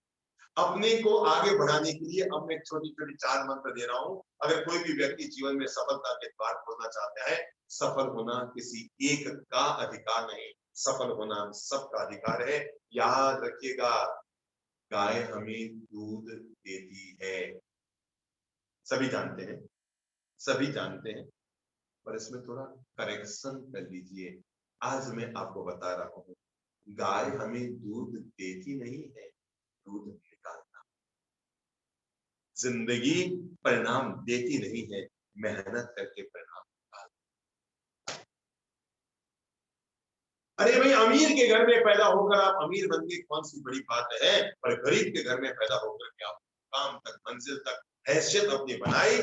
हम पैदा तो फर्श पर हुए थे, पर एक दिन हम अर्श पर पहुंच गए, जमीन पे पैदा होकर आसमान तक पहुंच गए। ये हमारी खासियत। इसलिए हर इंसान को, छोटे से छोटे बच्चे को भी अपने सपने हमेशा उनसे देखने चाहिए। मैं बड़ा इंसान बनूंगा, मैं महान आदमी बनूंगा, मैं ऊंचाइयों को छूंगा, मैं जीवन में और आगे बढ़ूंगा। हिमालय एवरेस्ट भी बहुत ऊपर है, पर याद रखना वो कितनी भी ऊपर क्यों नहीं है, और उसके ऊपर एक और है, वो उससे भी 6 फुट ऊपर। एवरेस्ट की चोटी सबसे ऊपर होगी, पर मैं आपको बता दूं उससे ऊपर भी कोई है जो उसके ऊपर विजय प्राप्त कर चुका है। हर इंसान को हमेशा ऊंचे सपने देखने चाहिए, महान सपने देखने चाहिए, क्योंकि गाय हमें दूध देती नहीं, सच्चाई ये है, दूध हमें निकालना पड़ता है। जिंदगी का परिणाम हमें पाना पड़ता है, जिंदगी में लगना पड़ता है। हाथ में अगर मेहंदी लगाओगे ना बेटियाओं, तो उसका रंग 7 दिन में फीका पड़ जाएगा। हाथों में मेहंदी लगाओगे तो 7 दिन में फीका पड़ जाएगा, और हाथों से मेहनत करोगे तो जीवन भर आपको रंग मिलेगा। इसलिए मेहंदी लगाने में इन हाथों का और अपने समय को व्यर्थ मत कीजिए। अगर कर सकते हैं तो मेहनत लगाइए, और एक दिन दुनिया में कामयाब इंसान बनने का सौभाग्य। मैंने कहा सफलता के लिए, और जब इंसान सार्थक और सफल दोनों जीवन पाना चाहता है, तो उसके लिए पहला मंत्र देना चाहता, आदमी बड़ी सोच, बड़े नजरिए के लोग, बड़ी सोच के लोग। ठीक है, हम किसी गरीब के घर में पैदा हो गए, कोई बात थोड़ी है। अरे भाई, मैं खुद भी एक गरीब के घर में, सामान्य घर में पैदा हुआ था। गरीब के घर में पैदा होना पाप नहीं है, पर जीवन भर आलसी बनकर गरीब बने रहना ये मेहनत कर। मुझे नहीं पता आपके माता पिता ने आपको कहानी ये सुनाई है कि सुनाई है, पर मेरी माँ ने मुझे 7 साल और 8 साल की कहानी सुनाई। मेरी माँ भोली भाली थी, ज्यादा पढ़ी लिखी थी नहीं, पर खास बात देखो, वो भोली भाली रह गई और अपने बच्चों को पढ़ा लिखा कर तैयार कर। मेरे भाई, बड़े बुजुर्गों की ये तो खासियत होती है। आपको पता है, बूढ़े दादाजी के हाथ में ये ताकत तो नहीं थी, वो पाव लोटे का दूध का लोटा। 90 साल के बूढ़े डोकरे का हाथ कांप रहा है, उनके हाथ में ये ताकत नहीं है कि वो एक पाव, ये घड़ी भी अपने हाथ से उठाएंगे तो यूं यूं यूं यूं यूं होने लग जाएगी। पर उनके हाथ में ये ताकत है कि अगर वो हमारे शीश पर आ जाए तो हमारे भाग्य जरूर सब। तो मेरी माँ मुझे कहानी सुनाए, और शायद इसीलिए सुनाती थी क्योंकि हम एक मध्यम वर्ग के घर में पैदा हुए, एक अमीर घर में पैदा नहीं हुए, सामान्य घर में पैदा हुए। तो मेरी माँ कई बार बचपन में कहानियां मुझे सुनाया करती थी। उनमें से कहानी है, और वो है कि एक घर में 7 भाई। घर पूरा गरीब था, बाप दुनिया से चला गया, घर में खाने पीने के लाले पड़े। वो जितने गरीब थे उतने ही निकम्मे भी, एक नंबर के आलसी थे। एक सेकेंड कोई काम ना करे, घर के बाहर ना निकले, बस फंसे पड़े, मुंह में लाके कौन खिला दो, खाएंगे हमसे काम। मुफ्त मिले खाने को तो मूर्ख जाए कमाने को, कौन जाए? जब मुफ्त में सारी व्यवस्था मिले, कौन कमाने जाएगा? तो बेटे बैठे घर, संयोग से उनकी एक शादी हो गई सबसे बड़े वाले भाई की। अब तो और मस्ती आ गई, सोचा भाभी आएगी, वो कमाएगी और हम सबको खिलाएगी। भाभी आई, न पति कमाने जाए न देवर कमाने जाए। शुरुआत में उसने अपने गहने बेचे, माम ने 2 सूड़ियां दी थी, वो बेच के रोटियां खिलाई। भूखे कब तक लगेंगे पति को? फिर उसने गले का वो क्या नाम, मंगलसूत्र बेच। धीरे धीरे बेचारी सीधी भली महिला थी, उसने अपनी वो अंगूठी बेच दी और पाँव में पायल भी दी, सब बेच दी। अब 6 महीने में सब, अरे खाते खाते तो कुआं भी खाली हो जाता है भाई, अगर भरे ना। उसने अपने पति से कहा, देवरों से कहा, भाई जाओ कमाओ कुछ, मैं क्या कहूँ? नहीं, अपने पियर से ला। और उसने कहा, मैं पियर से ला, लाई हो तो तुम खा गए, अब क्या लाऊं?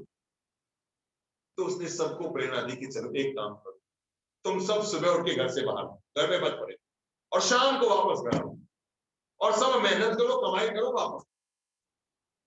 सुबह गए, वो तो जाकर बाहर खेतों में पेड़ों के नीचे बैठ गए, सो गए, और सोचा अगर एक दिन कमा के ले आए तो गड़बड़, तो रोज मम्मी भाभी गई कमा के, अपन तो कमा के ले जाएंगे नहीं, तो माता पड़ी खत्म, न रहेगा बांस और न बजेगी बांसुरी। वो तो शाम को निकल ले आ गए। अरे भाभी ने को कुछ नहीं कि नहीं, हमें तो कोई नौकरी नहीं मिली, काम नहीं मिला, काम नहीं तो दाम नहीं, हम तो खाली आ जाए। अगले दिन फिर गए खा लिया। तो भाभी ने फिर रास्ता निकाला, चाहे कुछ भी लाओ, शाम को आते समय पर कुछ न कुछ लेकर खाली आती है, बेचारी बधाई उड़ाने में खाली आती है। देवरों ने सोचा आज फिर भाभी का निकालने का क्या करें, तो जंगल में घूम रहे थे, एक मरा हुआ सांप पड़ा। जब मैं ये कहानी सुना रहा हूं ना, तो बच्चों को याद आए या ना आए, पर उनके माँ बाप को मरा हुआ सांप पड़ा था। और तब उन देवरों ने, उदंडी शैतान देवरों ने भाभी को छेड़ने और तंग करने के लिए लकड़े को सांप को उठाया, और दौड़ते हुए घर तक आए। भाभी को खटखट किया, दरवाजा खोला, कहा बोलो कि हम आ गए हैं, भाभी कमाई करके लाएंगे। क्या कमाई के? खोलो सही दरवाजा, तुमने कहा ना खा लिया, तुम बताना आज हम भरे आप हैं। भाभी ने दरवाजा ये सुधर नहीं सकता, लो लो लो भाभी, लो लो रखो, हम कमा के लाए, मरा हुआ सांप उठा के लाए। भाभी ने कहा कोई बात नहीं, देवरों लाए तो सही, घर की छत पर फेंक दो। देवरों ने वहीं से लकड़ी से उछाला और उछाल कर घर की छत पर फेंक। अब देखो घटना क्या हो।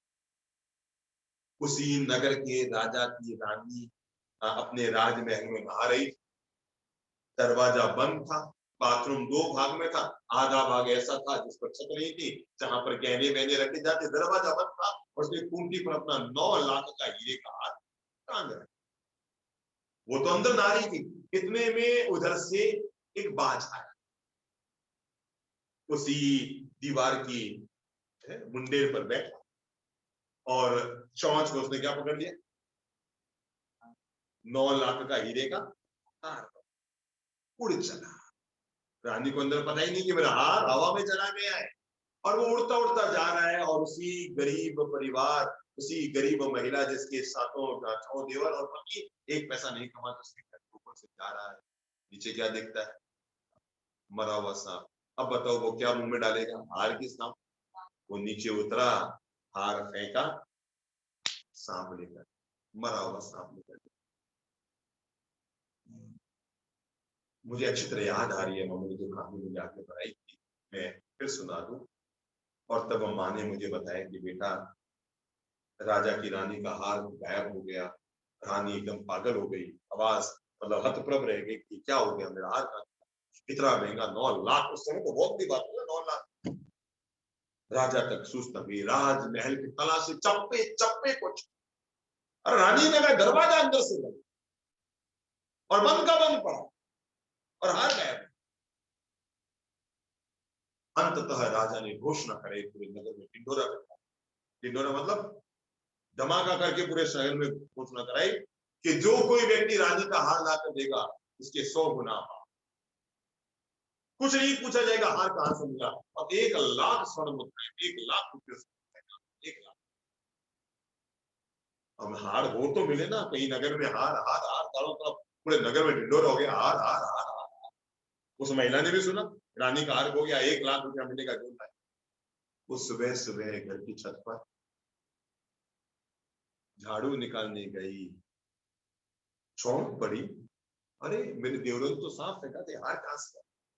कहीं यही तो रानी का हार नहीं है? वो घबराई कि कहीं राजा पता नहीं क्या दंड देगा, कि पूछेगा तेरे पास हार आया कहां से, कहीं मेरे देवरों को और पति को फांसी की सजा नहीं हो जाए। तो वो दौड़ी दौड़ी पड़ोसियों को इकट्ठा किया, भाई मैंने तो कल ऊपर सांप डलवाया और ऊपर ये हार मिला है। पड़ोसियों ने फिर, एक बुद्धिमान आदमी था, वयोवृद्ध था, उसने दिमाग लगाया कि चिंता मत कर, मैं अपने देवरों पति को साथ ले, मैं चलता हूँ राजा के पास और इसका राज बोलता हूँ कि हाथ तुम्हारे आगे। कोई वयोवृद्ध व्यक्ति उस महिला को लेकर, उस युवती को लेकर, उसके 6 देवर और पति को लेकर वहां आए, और आकर राजा से कहा, राजन गुनाह माफ हो, कोई किसी से गलती नहीं हुई है, कोई गलत फहमी न रह जाए, ये महिला हमारी पड़ोसन है, बिल्कुल शुद्ध, निर्मल और महान चरित्र की महिला है, और हाथ इसके घर से निकला है। राजन, मैं इसकी कहानी का सार आपको बता रहा हूँ, इसलिए अपने देवरों से कह रखा है खाली हाथ नहीं आने का, और ये रोज आके एक दिन ये मरा हुआ सांप उठा के ले आए, नागरस ने छत पर डलवाया है। लगता है जरूर किसी जीव ने, पक्षी ने रानी का हार वहां से उठाया है, बाज या चील ने, और मरे हुए सांप को देकर हार को छोड़ दिया, और सांप उठाकर चला गया। राजन, इस महिला को दंडित न किया जाए। मैं वयोवृद्ध, इसी मोहल्ले का व्यक्ति, इसी एरिया का व्यक्ति हूँ, और मैं साबित करता हूँ कि सांप गया है और हार आया है। ये महिला निर्दोष। रानी ने जैसे हार देखा, वो तो पागल हो गई, मेरा हार मिल गया, मेरा हार मिल गया, मेरा हार मिल गया। उसने हाथ जोड़कर राजा से कहा, राजन मेरे 100 गुना माफ हो, मुझे कोई इनाम नहीं चाहिए, बस रानी का हार रानी को मिल गया, और मेरी नेकी ईमानदारी कायम रहे, बस आपका आशीर्वाद था। पर राजा उस महिला के इस सरल सीधेपन से इतना प्रभावित हुआ, उसने कहा नहीं, जो मैंने घोषणा की वो पूरी होगी, और अंदर से 1 लाख ला करके उस महिला को दी गई। अपने 6 देवर और पति को देकर वो महिला राजमहल से बाहर निकल रही थी। देवर उछल रहे थे, कमाई हो गई, कमाई हो गई, 10 साल तक खाएंगे, कमाई हो गई, कमाई हो गई। राजमहल के बाहर आने के बाद उसने अपने सातों देवर और अपने पति को सबको एक सामने खड़ा रख के कहा, मैंने कहा था ना, जिंदगी में कोई मेहनत कभी बेकार नहीं जाती, तुम लोग मुझे छेड़ने के लिए सही मरा हुआ सांप उठा के लाए, तुमने जानबूझकर ये सब व्यवहार किया, पर इतनी सी मेहनत की, मरा हुआ सांप उठा के लाए, तब अभी हमें 1 लाख मिल गए। अगर तुम रोज दिल से मेहनत करोगे तो सोचो एक दिन कामयाब करो। और तब मेरी माँ ने मुझे बचपन में ये पाठ पढ़ाते कहा था, बेटा भले ही सामान्य मध्यम वर्ग के घर में पैदा हुआ है, पर चिंता मत करना, मेहनत इंसान रंग लेकर आती है। 2 अक्षर का लक होता है, बोलो 2 अक्षर का लक होता है, और 2.5 अक्षर का भाग्य होता है। 2 अक्षर का लक होता है, 2.5 अक्षर का भाग्य होता है, 3 अक्षर का नसीब होता है, और 3.5 अक्षर की किस्मत होती है। 2 अक्षर का लक, 2.5 अक्षर का भाग्य, 3 अक्षर का नसीब, और 3.5 अक्षर का किस्मत होती है। पर ये तभी परिणाम देते हैं जब 4 अक्षर मेहनत, पुरुषार्थ होता है, परिश्रम होता है। पुरुषार्थ में भी 4 अक्षर, परिश्रम में भी 4 अक्षर, मेहनत में भी 4 अक्षर। मैं बात आपको ये बताना चाहता हूँ कि जिंदगी में मेहनत करके इंसान अपनी किस्मत के बंद तारों को खोल सफल। तो अगर हम प्रगति के द्वार खोलना चाहते हैं, जीवन में प्रगति का नया आयाम पाना चाहते हैं, मैं सभी बच्चों से, उनके अभिभावकों से इस बात के लिए प्रेरित करूंगा। जब हम गीता बाल संस्कार पर आए हैं और गीता की तो हमें जन्म से ये प्रेरणा मिलती रही है, कर्मण्येवाधिकारस्ते, तो जीवन में मेहनत कर, कर्म कर, ईमानदारी से पुरुषार्थ कर, अनासक्त भाव से कर, परिणाम तो तुम्हारी हाथ में अपने आप। परिणाम कभी मांगने की जरूरत नहीं होती है। हमारी मेहनत, हमारा कर्म, गीता के भगवान श्री कृष्ण जो हमें कर्म योग का पाठ पढ़ाते हैं, इसके पीछे मूल भावना यही है कि व्यक्ति स्वार्थ मुक्त होकर परमार्थ भाव से परिश्रम करे, मेहनत करे, ईमानदारी से पुरुषार्थ करे। वो अर्जुन को भी यही कहते हैं। अर्जुन के माध्यम से केवल अर्जुन को नहीं, इस दुनिया में रहने वाले हर चराचर जीव को कर्म योग, योगों में सबसे बड़ा योग तुम कर्म योग कर, अरे किस्मत तो तेरी अपनी आप। और अगर कर्म योग ही हमारा कमजोर है तो किस्मत का परिणाम देखा। मैं 4 बातों पर लाकर, समय हो गया है, बात खत्म कर रहा हूं। भाग्य के बद्ध तालों को खोलने के लिए पहला काम कीजिए, बड़ी सोच के मालिक बनिए। नंबर 2, अपने भीतर हमेशा आत्मविश्वास रखिए। जीवन श्वास से चलता है पर आत्मविश्वास से आगे बढ़ता है। नंबर 3, योजना बनाए।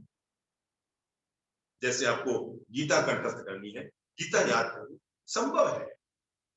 छोटे छोटे नन्हे बच्चे गीता बाल संस्कार के माध्यम से, संस्थान के माध्यम से, छोटे छोटे नन्हे बच्चों ने अपने जीवन में गीता याद की। किसके बदले योजना बनाई। हम रोज 5 सूत्र याद करेंगे, 10 सूत्र याद करेंगे। मेरे भाई, अगर 5-5 सूत्र भी रोज याद करे, 4 महीने में गीता कंठस्थ, 4.5 महीने में, 30 तान कर 5 महीने में। और 4 सूत्रों को याद करने में कितना समय लगेगा, 5 सूत्रों को याद करने में कितना समय लगेगा। केवल लगना पड़ता है। जो लग गया, लगन से वो पा गया मंजिल को। और जो लग ना पाया, तो मैं अनुरोध करना चाहूंगा कि हम पहला काम करें, बड़ी सोच के मालिक बने। नंबर 2, आत्मविश्वास रखें, वो हमारे साथ है। हे पार्थ, अपने जीवन में कमजोरी को प्राप्त मत कर। क्यों? क्योंकि मैं तेरे साथ। जब गीता के कृष्ण में जीवन का ये महान पाठ कहते हैं, तू तो कर्म योग कर, चिंता मत कर, क्योंकि मैं तेरे साथ हूं। और जब वो तेरे साथ है तो तू चिंता करता है कौन तेरे साथ। जब से ये पता लग गया कि वो मेरे साथ है, तब से मैंने सोचना बंद कर दिया कि कौन मेरे। और जो अंतिम बात कहकर मैं बात का समापन कर रहा हूं, और वो है बड़ी सोच। नंबर 2, आत्मविश्वास। नंबर 3, कार्य योजना। और नंबर 4, कड़ी मेहनत।